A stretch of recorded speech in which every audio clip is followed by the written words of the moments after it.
नमस्कार माझ्या शिक्षक आणि विद्यार्थी मित्रांनो, आपल्या यूट्यूब चॅनलमध्ये तुमचे स्वागत आहे. शिक्षक आणि विद्यार्थी मित्रांनो, आजचा जो जी आर आलेला आहे, आजची जी व्हिडिओ होणार आहे ती अतिशय महत्त्वाची होणार आहे. प्रत्येकासाठी महत्त्वाची होणार आहे. तुम्ही शिक्षक असाल किंवा तुम्ही आता शिक्षक होणार असाल, तुम्ही त्याच्यासाठी प्रयत्न कराल असाल, तर प्रत्येकासाठी हा जो जी आर आलेला आहे हा खूप खूप महत्त्वाचा आहे.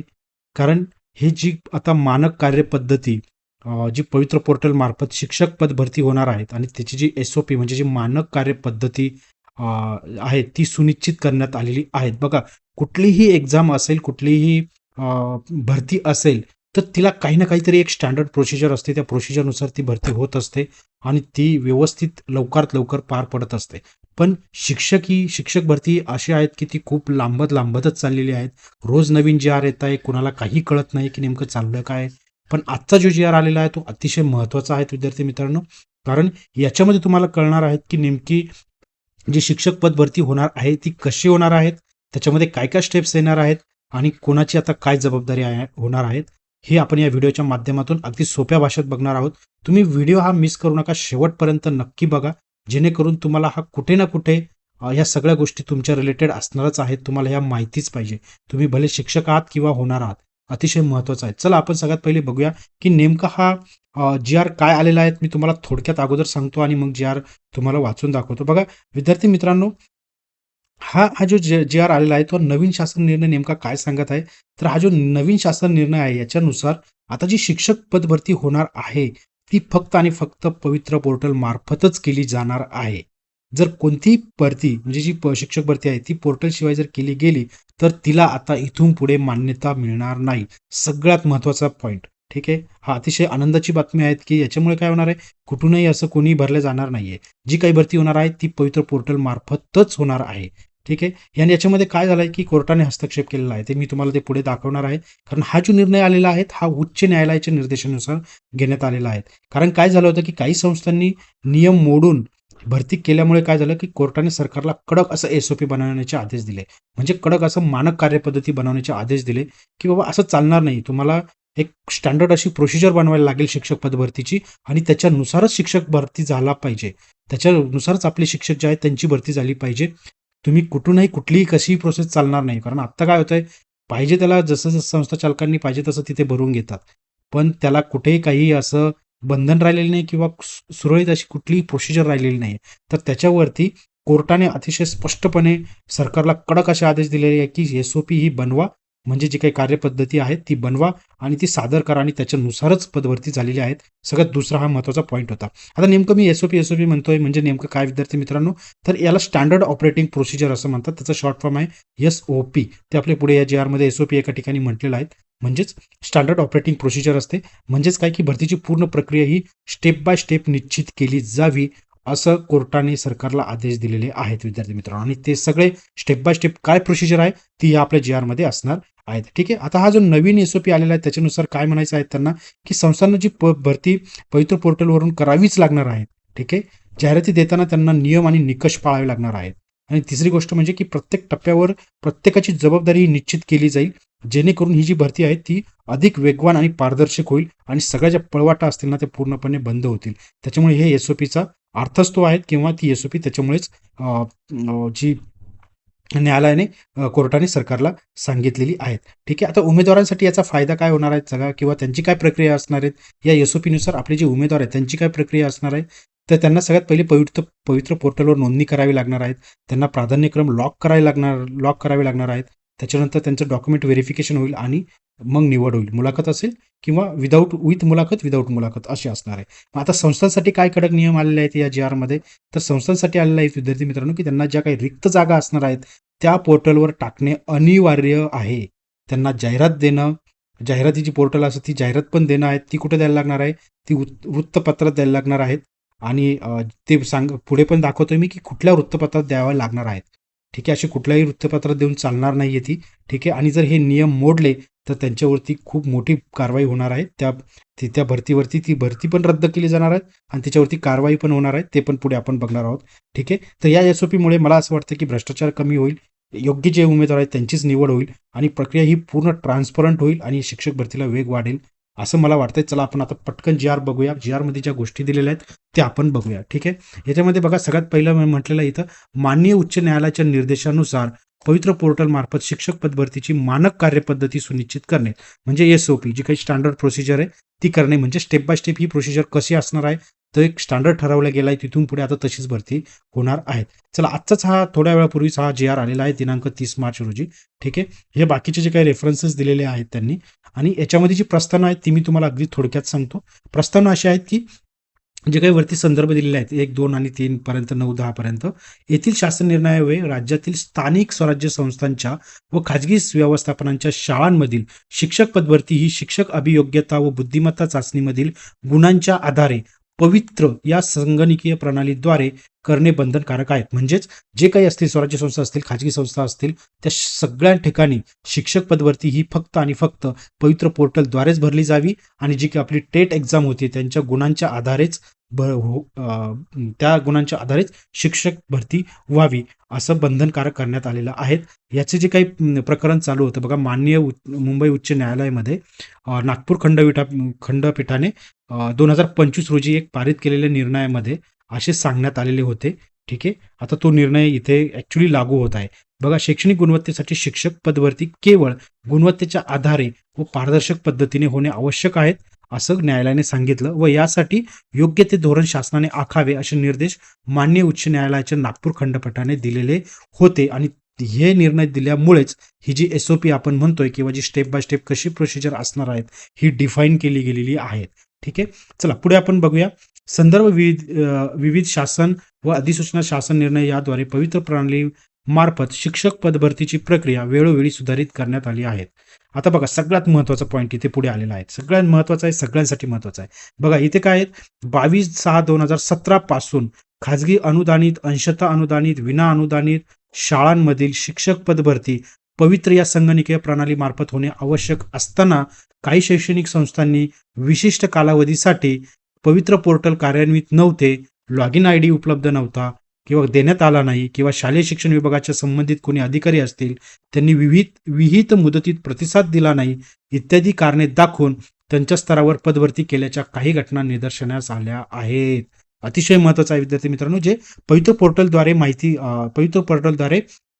भरती केली गेलेली नाहीये असं कधीपासूनचं म्हणता न्यायालय की 2017 पासून तर आत्तापर्यंतचे जे काही किती झाले आता 26, म्हणजे जवळजवळ 9 वर्षामध्ये ह्या काही अशा ज्या पदभरत्या झाल्या ज्या विदाऊट पवित्र पोर्टल झालेल्या आहेत त्या शासनाच्या निदर्शनास आलेल्या आहेत. मग आता त्याच्यावरती न्यायालयाने काय म्हटलंय बघा. माननीय उच्च न्यायालयाने याबाबत विशेषतः शालेय शिक्षण विभागाच्या संबंधित अधिकाऱ्यांच्या विहित मुदतीत प्रतिसाद न देण्याच्या दिरंगाईबाबत नाराजी व्यक्त केली आहे. बरोबर, करायलाच पाहिजे. जर शिक्षण विभागाचे अधिकारी जर त्यांना प्रतिसाद देत नसतील आणि ही जर खरी गोष्ट असेल, आता ती खरी असणार आहेत कारण त्याच्याबद्दल नाराजी व्यक्त केलेली आहे, म्हणून ते उच्च न्यायालयाच्या लक्षात आले आणि त्यांनी नाराजी पण व्यक्त केलेली आहे. इथून पुढे अशी गोष्ट होता कामा नाही. पण आता जी गोष्टी झाल्या आहेत त्याच्यावरती न्यायालय काय म्हणतंय बघा.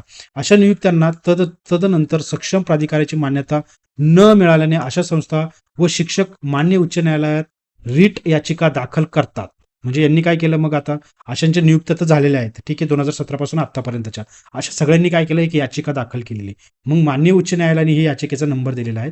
मग त्याच्यावरती काय म्हणतं, मान्य उच्च न्यायालयात दाखल करण्यात आल्या होत्या यामध्ये याचिकेकर्ते दिशाभूल करणारी माहिती देऊन पवित्र पोर्टल शिवाय पदभरती केल्याचे समर्थन करत असल्याची बाब मान्य उच्च न्यायालयाच्या निदर्शनास झाली आहे. म्हणजे बघा, ठीक आहे, आता ते झालं, काय झालं असेल की लॉग इन ID नाही मिळाला, पवित्र पोर्टल कार्यान्वित नव्हते, संबंधित शिक्षण अधिकाऱ्यांनी त्यांना रिप्लायच केला नाही, अशा सगळ्या गोष्टी जरी झाल्या असतील तरी पण मग यांनी काय केलं की न्यायालयाचे हे लक्षात आलं.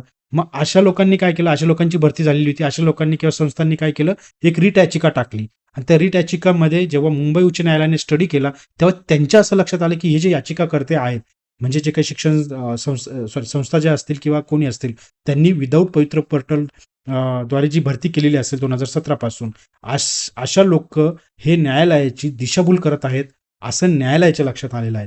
मग त्यांनी याच्यावरती काय म्हटलं, आता या प्रकरणात पारित केलेल्या संदर्भ क्रमांक 14 येथील 2025 रोजीच्या न्यायालय निर्णयान्वये माननीय उच्च न्यायालयाने सदर याचिका फेटाळल्या असून पवित्र पोर्टल मार्फत शिक्षक पदभरती अधिक सक्षम व परिणामकारक बनवण्यासाठी खालील निर्देश शासनाने दिलेले आहेत. शासनाने या सगळ्या धुडकावून दिल्या आहेत, त्यांना ते मान्य नाही आहेत निर्णयाला. न्यायालयाला हे मान्य नाही झालं. त्यांनी हे सगळं याचिकाच फेटाळलेली आहे.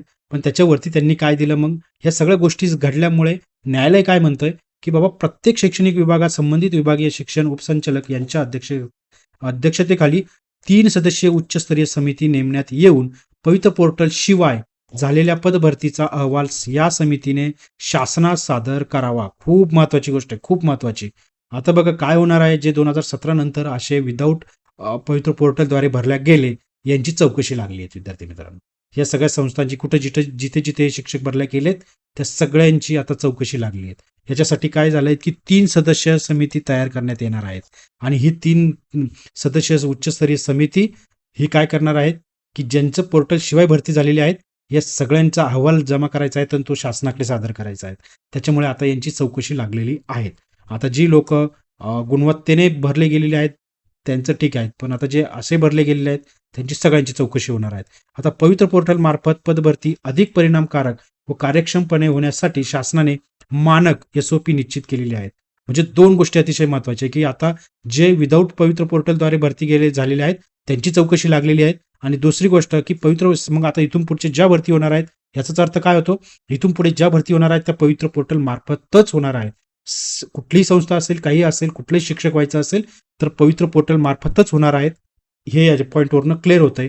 आणि दुसरा पॉईंट काय होणार आहे, मग जर सगळं पवित्र पोर्टल मार्फत होणार आहे तर मग याची काहीतरी एक प्रोसिजर हवी, एक स्टेप बाय स्टेप काहीतरी असायला हवं, जेणेकरून जे आपले शिक्षक भरती होणार आहेत त्यांनाही क्लॅरिटी असेल, ज्यांना घ्यायचं आहे, जे संस्थांना घ्यायचं आहे त्यांनाही क्लॅरिटी असेल. म्हणजे एक प्रोसिजर असणार आहे, त्या प्रोसिजर थ्रूच जायचं आहे, तुम्ही शिक्षक होणार आहात.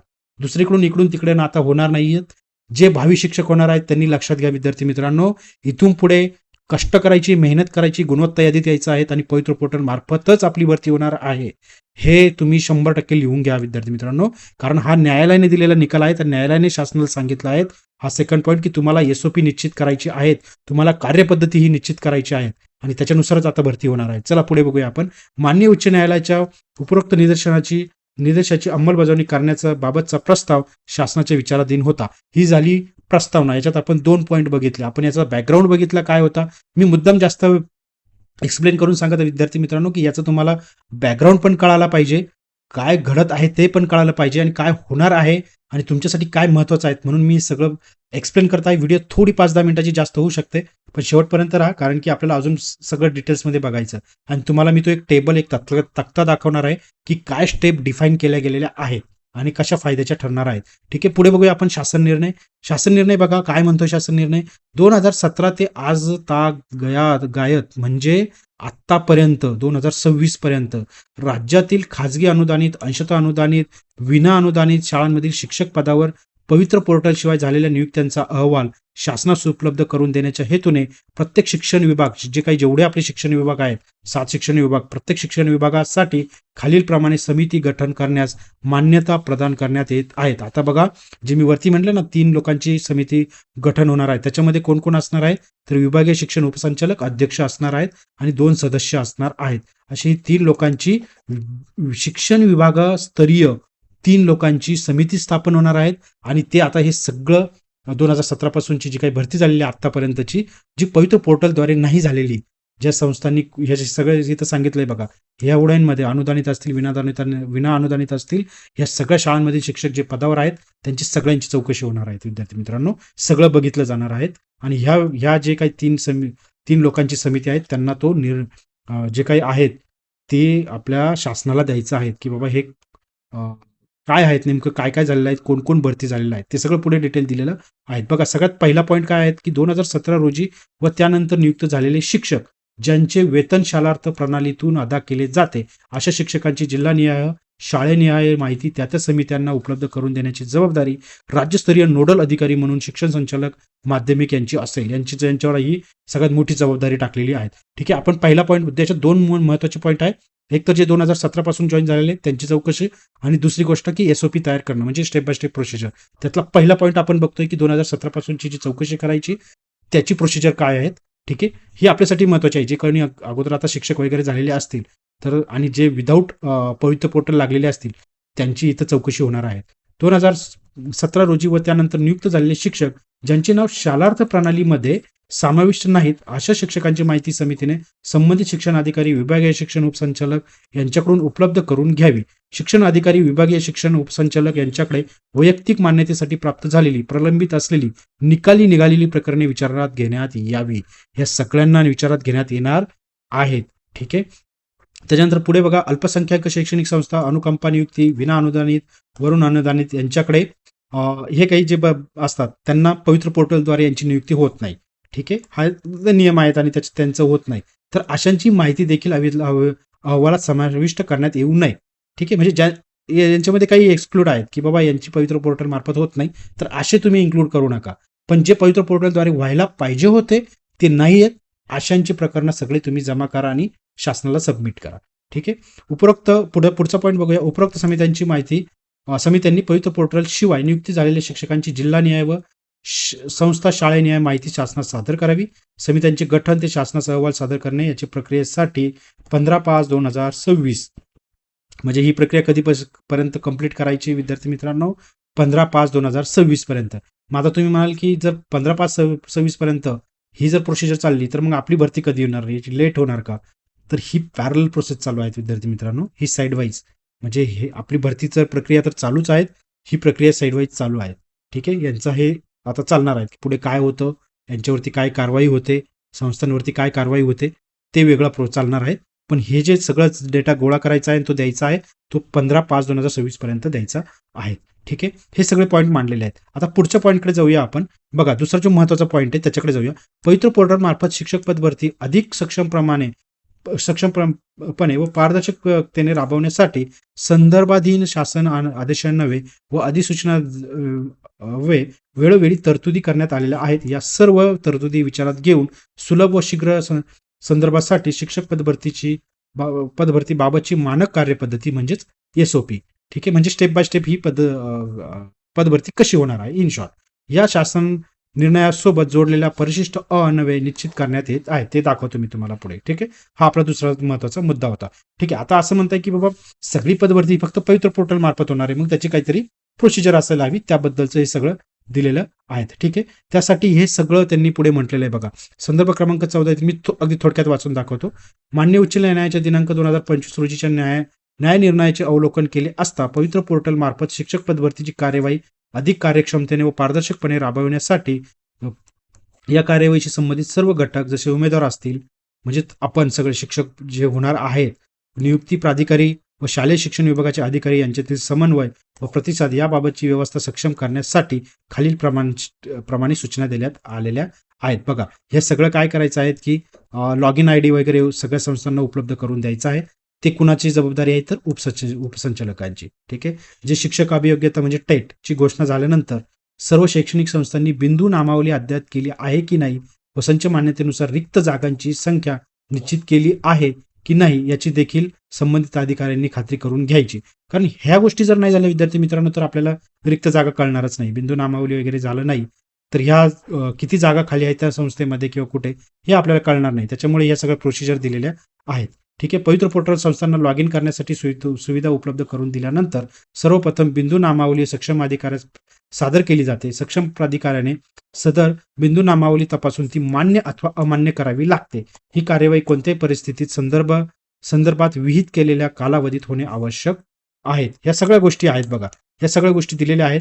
हा तुम्ही GR वाचू शकतात. याच्यात अतिशय मी जे एक्सप्लेन केलं आहे तेच सगळं इथे त्यांनी रिपीट केलेलं आहे. ठीक आहे. तर तुम्ही हा वाचून घ्या. मी तुम्हाला अगदी महत्त्वाच्या एका मुद्द्याकडे घेऊन जातोय. बघा, ते जे वरती दिलेले आहेत ना ते सगळं या तक्त्यात पण दिलेलं आहे.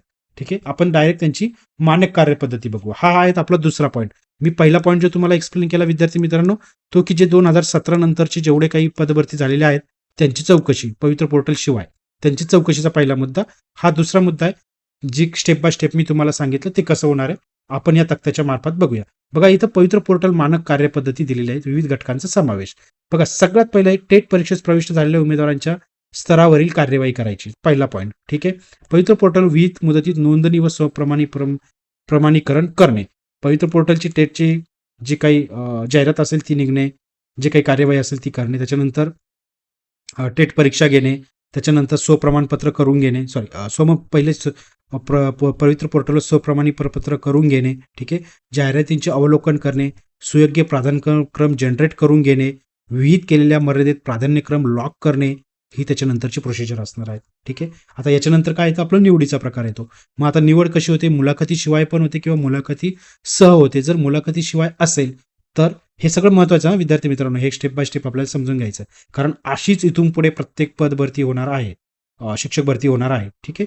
आता पहिला बघा, निवडीचा प्रकार मुलाखतीशिवाय कसा होणार आहे. शिफारस प्राप्त उमेदवार मूळ कागदपत्रांच्या पडताळणीसाठी दिलेल्या वेळापत्रकानुसार संबंधित व्यवस्थापनाकडे हजर होणे, हे आपल्यासाठी अतिशय महत्त्वाचं आहे.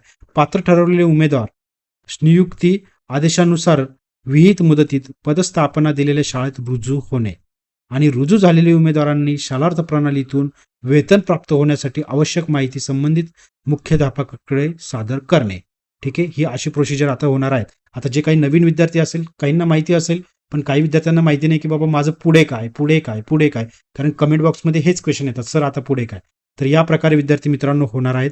त्याच्यात तारखा तर एक्झॅक्ट नाही सांगू शकत, पण ही स्टेप बाय स्टेप अशा प्रकारे भरती होणार आहे.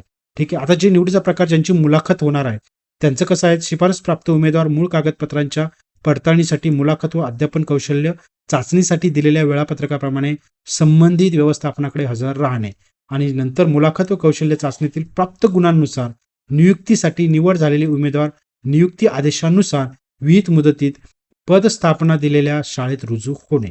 ठीक आहे. हे होतं मुलाखतीसाठी. तर ह्या स्टेप त्यांच्यासाठी असणार आहे. आता बघा इकडे काय आहे, दुसरी गोष्ट काय आहे, जे काही व्यवस्थापन संस्था असतील त्यांच्या स्तरावरील कार्यवाही कशी होणार आहे, तर व्यवस्थापन संस्था संचालित सर्व शाळांची संच मान्यता प्राप्त करून घेणे, अतिरिक्त कर्मचाऱ्यांचे व्यवस्थापन करणे, संस्थेअंतर्गत समायोजन करणे, हे यांना करायचं आहे. ठीक आहे. त्याच्यानंतर पुढची त्यांचे हे तुम्ही माहिती पाहिजे विद्यार्थी मित्रांनो, असं नका की एवढंच समजून घेतलंय तुम्ही, कारण याचाही तुम्ही पुढच्याचा पण तुम्ही पार्ट आहात. हे तुमच्यासाठीच होणार आहे. जरी व्यवस्थापनाचं काम आहे किंवा संस्थेचं काम आहे, ते त्यांच्या स्तरावर जरी ती कारवाई आहेत, पण ती कारवाई कुणासाठी होते, तर आपल्यासाठीच होते. हे तुम्हाला पण माहिती असलं पाहिजे. ए टू झेड माहिती तुम्हाला त्यातली असली पाहिजे विद्यार्थी मित्रांनो. ठीक आहे. समजून घ्या या गोष्टी. व्यवस्थापन संस्थेअंतर्गत समायोजन शक्य नसल्यास अतिरिक्त शिक्षकांचा तपशील सक्षम प्राधिकाऱ्यास कळवणे, समायोजनानंतर पदे रिक्त राहत असल्यास ती पवित्र पोर्टल मार्फत भरण्यासाठी मागास वर्ग कक्षाकडून बिंदू नामावली पडताळणी करून घेणे. सध्या ह्या सगळ्या प्रोसिजर चालू आहेत आपल्या युट्यूब चॅनलला. याचे जेवढे जे आर येत आहेत त्याच्याबद्दलचे ते मी तुम्हाला सांगत आहे. ठीक आहे. आणि ह्या प्रोसिजर सध्या चालू आहेत, म्हणजे आपल्या रिलेटेड आहेच विद्यार्थी मित्रांनो ते. ठीक आहे. आता युजर आयडी व पासवर्ड वापरून पवित्र पोर्टलवर संस्थांची नोंदणी करणे. ठीक आहे. त्याच्या पुढची आहेत रिक्त बिंदूची पोर्टलवर नोंद करून सामाजिक समांतर आरक्षणाबाबतची माहिती सक्षम प्राधिकाऱ्याकडून तपासून घेणे. नंतर उपरोक्त माहिती योग्य व रिक्त असणाऱ्या पदांचा सर्व तपशील इयत्ता गट विषय इत्यादींबाबत नोंद करणे व माहिती सक्षम प्राधिकाऱ्याकडून तपासून घेणे. ही माहिती आपल्यासाठीच त्यांना भरायला लागते, तरच आपल्याला रिक्त जागा कळणार आहे. उपरोक्त बाबींची पूर्तता झाल्यानंतर पवित्र पोर्टलवर विहित कार्यपद्धतीनुसार वृत्तपत्रात जाहिरात प्रसिद्ध करणे. याच्याबद्दल असा एक नियम आहे की कुठल्याही लोकल वृत्तपत्रात त्यांना जाहिरात द्यायची नाही विद्यार्थी मित्रांनो.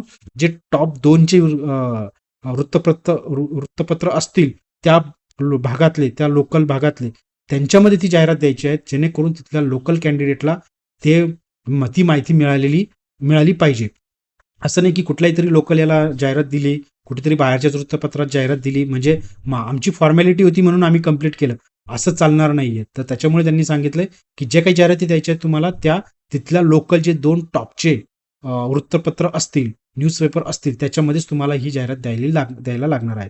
ठीक आहे. आता त्याच्यानंतर काय, निवडीचा प्रकार मुलाखतीशिवाय आणि मुलाखतीसह, म्हणजे आपण जे वरती इथे बघितलं ना, तो सेम आहे. ठीक आहे. हा सेक्शन तुमचा परत इथे येणार आहे. ठीक आहे. त्याच्यामुळे ते मी आता कंटिन्यू इथे घेत नाही, मी पुढचं सांगतो तुम्हाला. ठीक आहे. आता तक्रार निवारण बघा अतिशय महत्वाचं आहे. मग तक्रार करायची तर कुठे करायची. आता मागे वरती आपण एक मुद्दा मांडला होता की बाबा जे काही शिक्षण अधिकारी टाईप लोक होते त्यांनी प्रॉपर त्यांना रिप्लाय केल्या नसल्यामुळे संस्था चालकांनी पदभरती करून टाकलेली आहे, असं मांडलेलं होतं. पण आता असं जर काही तक्रार असेल, प्रत्येकाला तक्रार निवारण करण्यासाठी इथे त्यांनी दिलंय. वेळोवेळी प्रसिद्ध होणाऱ्या सर्वसाधारण गुणवत्ता यादीबाबत अथवा स्वतःच्या निवडीबाबत तक्रार असल्यास अशा उमेदवारांना योग्य त्या पुराव्यासह यादी प्रसिद्ध झाल्यापासून 10 दिवसांच्या आत राज्यस्तरीय तक्रार निवारण व दुरुस्ती समितीकडे विहित केलेल्या कार्यपद्धतीनुसार अर्ज दाखल करता येईल. अतिशय महत्वाचं आहे विद्यार्थी मित्रांनो. बघा, तुम्हाला जर काही तक्रार असेल जे काही कशाही बद्दलची ह्या भरतीबद्दलची कुठली तक्रार असेल तर ती सुद्धा तुम्ही नोंदवू शकतात. हा त्याच्यासाठी महत्त्वाचा पॉईंट आहे. ठीक आहे. मुलाखतीशिवाय निवडीच्या प्रकारात निवड प्रक्रियेबाबत शिफारस झालेल्या उमेदवाराची तक्रार असल्यास उमेदवारास जिल्हास्तरीय सक्षम प्राधिकाऱ्याकडे योग्य पुराव्यासह निर्णयाच्या दिनांकापासून 7 दिवसाच्या आत तक्रार नोंदवता येईल.